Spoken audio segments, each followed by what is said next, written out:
Welcome to Profiles of Decay. I'm Death God Dave for Disgustingly Resilient, and this week we're talking about one I'm quite excited about. It's a unit that I've been running quite a lot of recently, and in fact, for the last 8 games in a row that I've played, and this is Poxwalkers. I think these guys you definitely want to have back in your list. I'm going to talk about why. Let's get into it.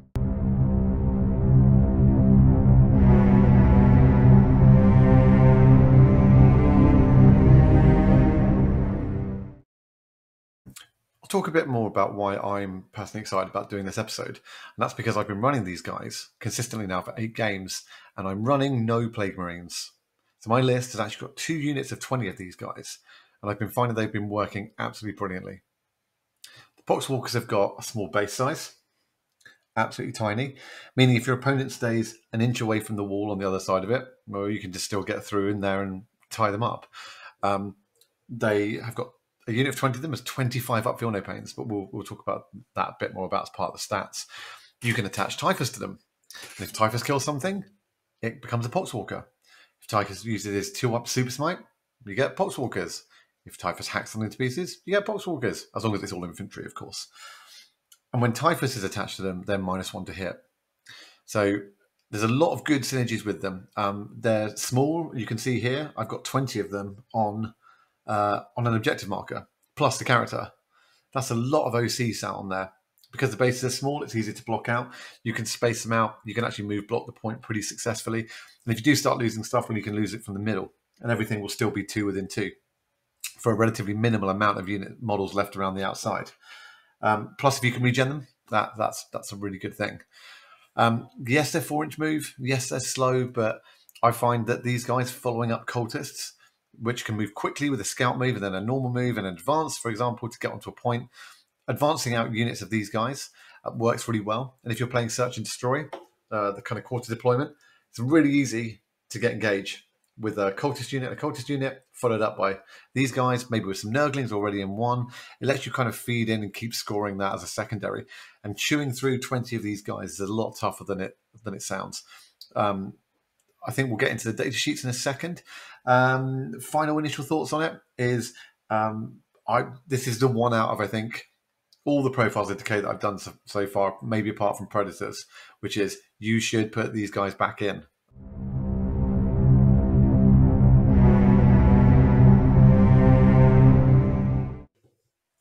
Looking at the Poxwalker data sheets, let's go through the usuals. So 4 inches of movement, classic Death Guard speed there. They are T4. Now, this is surprisingly handy.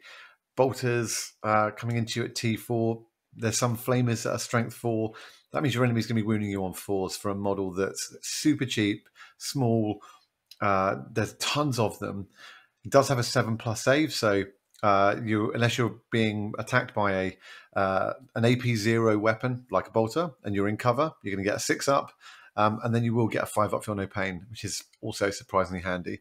They are only single wound, but that 5-up feel no pain will come into play so many times. Leadership 8, unlike 9th, I do think we don't, well, should I say, unlike 9th, we don't have something that ignores leadership or previous tests. It's a shame because I think they probably should have had some kind of ability to ignore leadership tests. But then you'd say Necrons should probably have the same thing, so should Custodes, so fair enough. And they are OC1. And this goes back to my finger pointing earlier that 20 of these guys on a point is 20 OC, and they can all fit on there comfortably, and a character. And the character can be in the middle of them. It's a great kind of setup. They've only got melee weapons, so no ranged for this unit. They get 2 attacks each, so 20 of them get 40 attacks. They are hitting on 5s, but they do have lethal hits. So, like a lot of other Death Guard stuff, our guys here with pipes and wrenches and that kind of stuff actually get lethal hits. So, if you're going to be hitting on 5s anyway, only 5s or 6s are doing the job, and some of those are going to be lethal. It is strength 3. It's AP0, and it's single damage. Now, it says it's AP0, but if you take our sickness, which is -1 to your save characteristic, you've effectively got an AP1 Poxwalker. Then, if you, in a pinch, you could drop Ferric Blight and have an AP2 Poxwalker. And if your enemy is in range of a infected objective marker, you've got an AP3 Poxwalker. Now, sometimes, probably the chances are rare, and you're probably going to be using this in a different unit. But if you had to pick up the last couple of models and it was vital to stop someone scoring, or to finish off a unit, or to secure a flank, that could be worth a CP spend, especially when you've got a large volume of attacks. If we go over to the abilities, the core function is core ability is a 5-up feel no pain. It gets the -1 toughness, so they're doing that job for us as well. And then you've got 2 abilities, which is Curse of the Walking Pox. So each time a model in this unit makes an attack that destroys an enemy model, excluding monsters and vehicle models, you can return 1 destroyed Poxwalker model to this unit. Brilliant. Regenerating Poxwalkers. Great for getting into infantry, or if infantry try and get in the charge you off a point. You'll see a lot of people be overconfident at how many they can actually kill, unless they are throwing in 40 attacks into you. And then while Typhus is leading this unit, enemy models destroyed as a result of Typhus, the Eater Plague ability, count as enemy models being destroyed by an attack made by this model in this unit for the purposes of this ability. So Typhus is leading it. Typhus zaps them. You get Poxwalkers back. Excellent.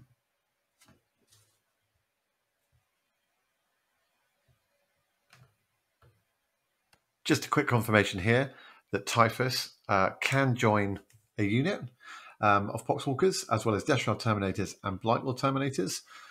And the ability that he has, the Destroyer Hive, while this model is leading a unit, each time a melee attack targets that unit, subtract 1 from the hit roll. So that's where you get your -1 to be hit Poxwalkers. The other sickness we could flip that on with is the -1 ballistic skill, -1 weapon skill.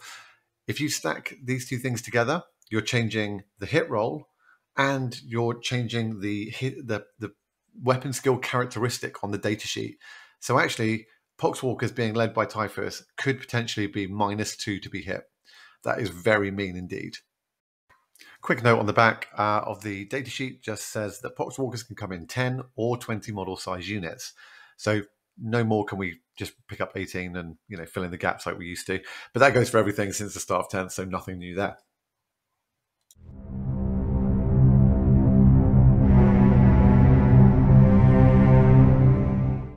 We're going to do some experimental Paul Thomas Anderson camera style work here. Building, this is just for illustrative purposes, but you've got an objective marker, often like the middle on UKTC, where you might just want to stick something on to do an action. It could be cleanse, this could be anywhere on the battlefield, but you can stick 1 Poxwalker out and find that you can see from the sides very easily that 20 fit very easily on the inside. But also that you can just tow Typhus out of the back and still get the benefit of his 2-up D6 Super Smite onto a unit that might be further down range, while still being protected and in coherency with the rest of the unit. This is a kind of a nice way to do it. It also allows Typhus to have some clear air to move around the outside, so that when you do the charge, he can definitely get in to fight and make sure that his damage is definitely going into the combat before this lot in here all pile in and then just kind of block him out, and you realize, oh shite, I've moved all this stuff out, and now suddenly they can't do it. So just another little thing there that I like about this group. I'm running 2 lots of 20 of these guys. They do eat up a fair bit of space in deployment, but they can also be a huge screen, and that shouldn't be underestimated either. So back to some normality from a camera perspective anyway. Little guys do a lot. I would definitely give these guys a run out if you've excluded them since 9th. It took me a while to put them back in the list, and it came about from discussions with Aidan and Will about how I could create a list that wasn't using Plague Marines. I like to try different stuff, and I'm now running these guys on the regular. I think even if I put Plague Marines back in, I'd still have a squad of these guys in there. If you've got them, give them a run out. It's worked well for Plague Casters, and it's worked well for Predators. So let's see if we can make it 3 for 3. Like and subscribe!